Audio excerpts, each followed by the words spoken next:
Hello दोस्तों, साल 2016 Melbourne में रहने वाले 21 साल के मैथ्यू ग्राहम को पूरे 15 सालों की सजा हुई। उसका जुर्म यह था कि वो डार्क वेब पर एक हर्ट टू द कोर नाम की वेबसाइट चला रहा था। पर यह कोई नॉर्मल वेबसाइट नहीं थी।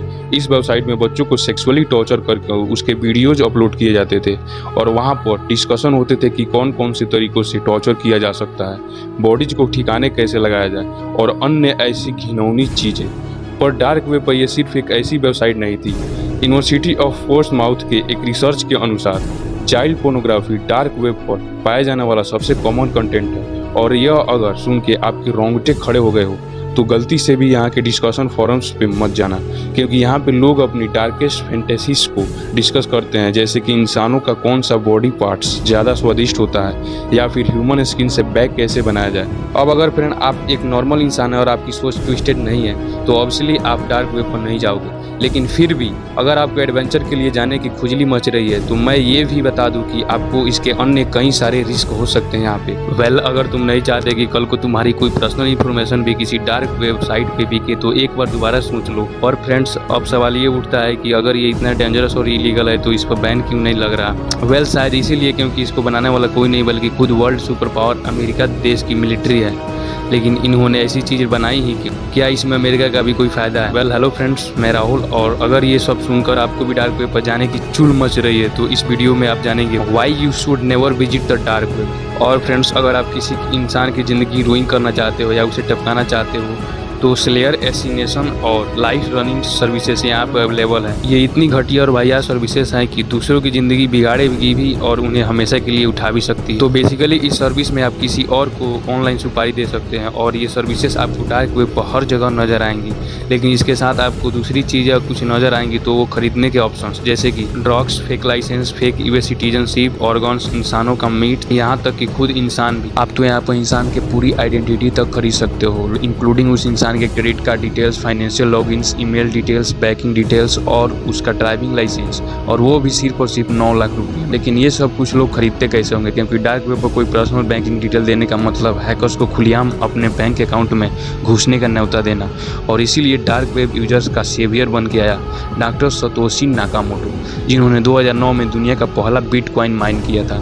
बिटकॉइन बेसिकली एक ऐसी वर्चुअल करेंसी है जिसे ट्रेस नहीं किया जा सकता, यानी कि अगर कोई डार्क वेब पे बिटकॉइन से इलीगल चीज़ें खरीदता है तो उसका ट्रांजैक्शन उसके पास तक कोई ट्रेस नहीं कर पाए, क्योंकि बिटकॉइन जैसी क्रिप्टो करेंसी ब्लॉकचेन जैसी टेक्नोलॉजी को यूज करते हैं।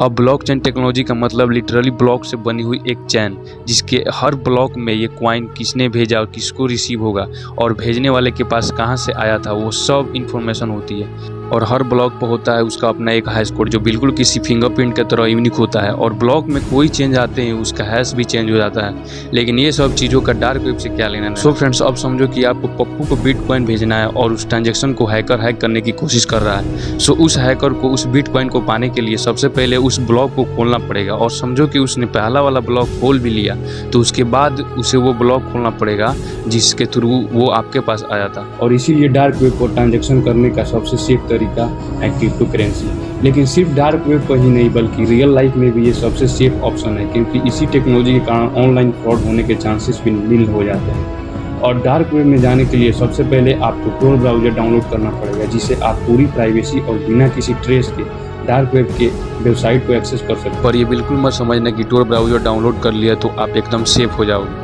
आपको VPN लगाना होगा, और नहीं VPN लगाने से भी कुछ नहीं होगा, क्योंकि ये सब कुछ सिर्फ नाम की सिक्योरिटी होती है। क्योंकि डार्क वेब पर घूमने वाले हैकर्स दिन पर दिन नए नए तरीके ढूंढकर आप जैसे डार्क वेब यूजर्स के सर्वर्स एंड कंप्यूटर के सिक्योरिटी सिस्टम को तोड़कर अंदर घुस रहे हैं। एंड ऑल द नीड आपकी छोटी सी गलती, और सबसे कॉमन गलती जो डार्क वेब पर आप लोग करते हैं वो है रैंडम लिंक्स या पॉपअप एड्स पर क्लिक कर देते हैं।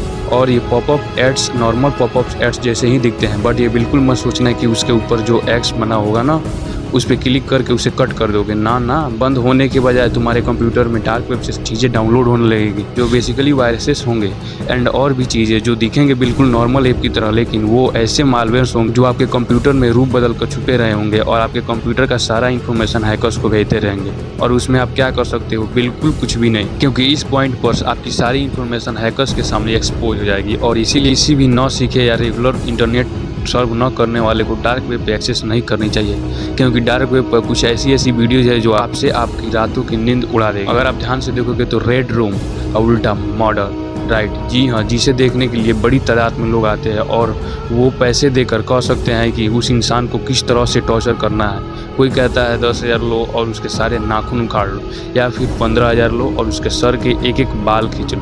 यहाँ तक कि अगर किसी ने उस इंसान को मारने के लिए पैसे दे दिए तो वो उसे मार भी देगा। पर डार्क वेब पर भी रेड रूम को ढूंढना इतना आसान नहीं है, और तभी आप एंटर कर सकते हो जब कोई आपको इनविटेशन देगा, और उसके बाद भी आपको एंटर करने से पहले बिटकॉइन में पेमेंट करना होगा। और इसीलिए इसे अब तक FBI या साइबर क्राइम्स वाले इसे ढूंढ नहीं पाए। लेकिन ज़रा सोचो, अगर आपको लिंक मिल भी गई तो भी क्या आप जाना पसंद करोगे?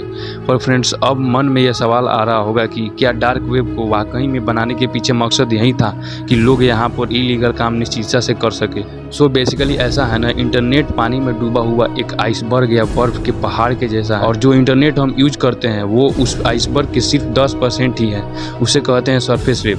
बाकी पानी के नीचे पूरे आइसबर्ग को कहा जाता है डीप वेब, जहां वो सारी चीज़ें मिलती हैं जो company and government surface web में नहीं रख सकते, जैसे कि मेडिकल रिकॉर्ड्स, कंपनी के फाइनेंशियल और लीगल डिटेल्स, गवर्नमेंट का इंपॉर्टेंट डेटा एक्सेट्रा। और डीप वेब का एक छोटा सा हिस्सा है डार्क वेब, यानी डार्क वेब को किसी ने बनाया नहीं, बल्कि जब से इंटरनेट है तब से वो एग्जिस्ट करते आ रहा है। फिर 1990s के दौरान ARPANET advance research project agency network और US मिलिट्री ने मिलकर टूर ब्राउज़र बनाया, जो बेसिकली एक ऐसा ब्राउज़र था जो अपने यूजर्स को इंटरनेट पर सर्व करते वक्त एनोनिमस रखता था, और वहां पर यूजर्स खुद के डार्क वेबसाइट बना सकते हैं जो .com या .in से नहीं बल्कि .onion से ख़त्म होते हैं, और ये सारे वेबसाइट अननोन रहते हैं जिसे आप सिर्फ टोर से ही एक्सेस कर पाओगे। पर यूएस ने इसे किसी इलीगल काम के लिए नहीं बनाया था, बल्कि वो तो एक ऐसा स्पेस चाहते थे जहां पर वो आपस में कम्युनिकेट कर सके बिना किसी इंटरफेरेंस या डर से कि कोई उनके वेबसाइट को हैक कर लेगा। और साथ में जो अमेरिकन स्पाइस दूसरे कंट्रीज में थे वो भी बिना अपने लोकेशन या इन्फॉर्मेशन को कंप्रोमाइज़ किए यूएस मिलिट्री से डार्क वेब के जरिए बात कर सके। लेकिन फिर 2004 में टोर ब्राउज़र को पब्लिक कर दिया गया, यह कहकर कि हर किसी के पास राइट्स है उनके प्राइवेसी और प्रोटेक्ट करने की क्षमता को एक दूसरे में शेयर करने का। और दूसरा रीजन ये दिया गया था कि जर्नलिस्ट और कम्युनिकेस्ट कंजर्वेटिव देशों में रहते हैं और वहाँ पे बिना किसी डर अपने व्यूज को शेयर कर सके। पर टोर के पब्लिश करने का असल रीजन ये नहीं था। उनका असल मोटिव यह था कि जितने ज़्यादा लोग डार्क वेब पे होंगे उतना मिलिट्री को ज़्यादा एनोनिमिटी मिलेगी। यानी वो अकेले ही किसी टोर के वेबसाइट पर डिस्कशन कर रहे हैं तो किसी ने हैक कर लिया तो फिर हैकर्स को उनकी सारी इन्फॉर्मेशन आसानी से मिल जाएगी। लेकिन अगर डार्क वेब पर हज़ारों वेबसाइट और हज़ारों यूजर्स हैं तो अगर गलती से भी कोई गवर्नमेंट डिस्कशन ढूंढ लेता है तो वो खुद ही श्योर नहीं होगा कि ये सच है या झूठ। पर उनको खुद ये अंदाज़ा नहीं था कि डार्क वेब आगे जाकर इतना खतरनाक हो जाएगा, क्योंकि एनोनिमिटी मिलते ही dark web drugs seller, murderers, traffickers, hitmans सबका अड्डा बन गया। अब भले मोटिव्स या रीजन कुछ भी रहे हो, लेकिन आज के तारीख में डार्क वेब का ऑलमोस्ट 90% कंटेंट इलीगल या दिल दहला देने वाला है। फिर भी इसे क्यों बैन नहीं किया जा रहा? बिकॉज द रीजन इज इसे बंद करना इम्पॉसिबल है, क्योंकि डार्क वेब के ब्राउज बहुत सारे रिलेस को यूज करते हैं। यानी कि एक यूजर के IP एड्रेस को छुपाने के लिए 3 अलग IP एड्रेस से जंप होकर सर्वर से कनेक्ट करवाते हैं और ऐसे पकड़ना उसको इम्पॉसिबल हो जाता है। डार्क वेब एक बुरी जगह है, लेकिन फिर भी ये पुलिस के बड़े बड़े क्रिमिनल्स को पकड़ने और बड़ी बड़ी ड्रग्स डील को रोकने में हेल्प करता है, क्योंकि पुलिस खुद भी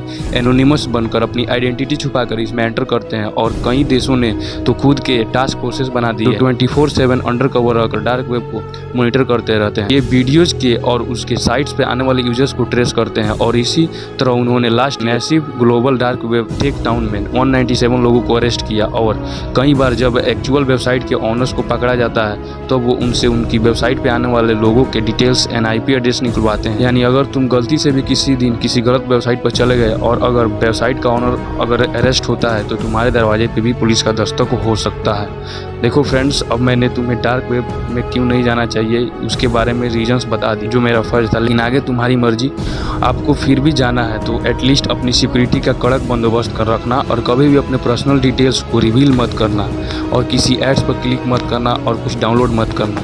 सो फ्रेंड्स, मिलते हैं अगले वीडियो में। जय हिंद।